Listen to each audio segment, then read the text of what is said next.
ඔන්න යාළුවනේ ඔයගලන්ට සුභාරංචියක් තියෙනවා. ඔයගොල්ලෝ ඇවිල්ලා ගිඩොස් ටික ෂොප් එකට ආවා. ගොඩක් වැරයිටි වර්ග ඉවරලා තිබ්බා. දැන් අලුත් වර්ග ගොඩාක් ස්ටොක් වලින් ඇවිල්ලා තිනවා. බාබ් වර්ග, කලර් ටෙට්‍රා, ෂෝට් ටේල් වර්ග, එතකොට ප්ලේටි, ගප්පි, මෝලි, ඒ වගේ වැරයිටි ගොඩාක් ඇවිල්ලා තිනවා. ඒ වගේම ගෝල් ෆිෂ් වර්ග වලින් ඉන්නවා. ගෝල් ෆිෂ් එකේ ඉන්නවා, ගොබලයිට් ඉන්නවා. ඒකේ අනිත් වර්ගයේ කැලිකෝ ඉන්නවා. ඊට පස්සේ රෙඩ් කොමන් ඉන්නවා.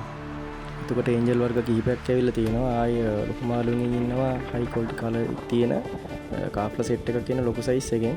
ඊට පස්සේ මන්ස්ටර් ෆිෂ් වලින් ඉන්න ඔස්කා වර්ග දෙකක්. ඒක වීඩියෝ එක මම ඊළඟ ක්ලිප් එකෙන් දාන්නම්. එහෙනම් නැවත හමු වෙමු.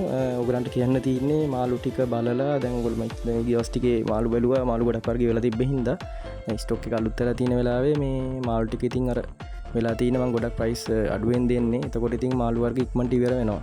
කස්ටමර්ලා දැන් වීඩියෝ එක දාලා සමහර දවස් දෙක තුනක් යද්දී ඒ වැරයිටි එකේ මාළු ඉවරයි. ඉතින් ඒ හින්දා මම ඔයගලෙන් ඉල්ලනවා මම WhatsApp නම්බර් එක දාලා තිනවා. මට ඒකට මැසේජ් එකක් හෝ කෝල් එකක් දීලා එන්න. අපස්ථාවේ මම කනගාටු වෙනවා. මොකද සමහර මාළු වර්ග ඔයගොල්ලෝ ඇවිල්ලා බලද්දි ඉවරලා තියෙනවා.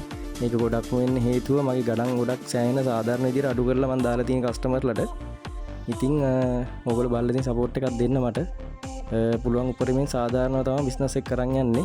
ගොඩාක් ඇවිල්ලා හොඳ කියනවා. දොස් කියන අය ඇත්තම නෙතරම්. ඉතින් ඔයගොල්ලෝ දෙන සහයෝගයට ගොඩාක්ම පිං. ඒ වගේම ස්තුතිවන්ත වෙනවා. ඉතින් මට කියන්න තියෙන්නේ අවුරුද්දට ඔයගොල්ලෝ බලන් ඉන්න මාළු වර්ග එහෙම මගෙන් ගොඩක් දේවල් අහලා තිබ්බා. ඒ අහපු වර්ගම පුළුවන් හැම වර්ගයකින්ම ගෙනල්ලා ෂොප් එකට දාලා තියෙනවා. ඉතින් ඇවිල්ලා බලලා ඔයගොල්ලෝ තෝරලා ගන්න පුළුවන් උපරිම ඩිස්කවුන්ට් එකක් දාලා මම දෙන්නම්. ඒ වගේ තව අලුත් වර්ග ගොඩක් පටන් අරන් තියෙනවා. මම මේ වීඩියෝ දාන්න මට වීඩියෝ එඩිට් කරගන්න වෙලාවක් නැති ප්‍රශ්න තියෙන්නේ. එහෙනම් ඊළඟ වීඩියෝෙන් හම්බෙමු. ජය වේවා හැමෝටම.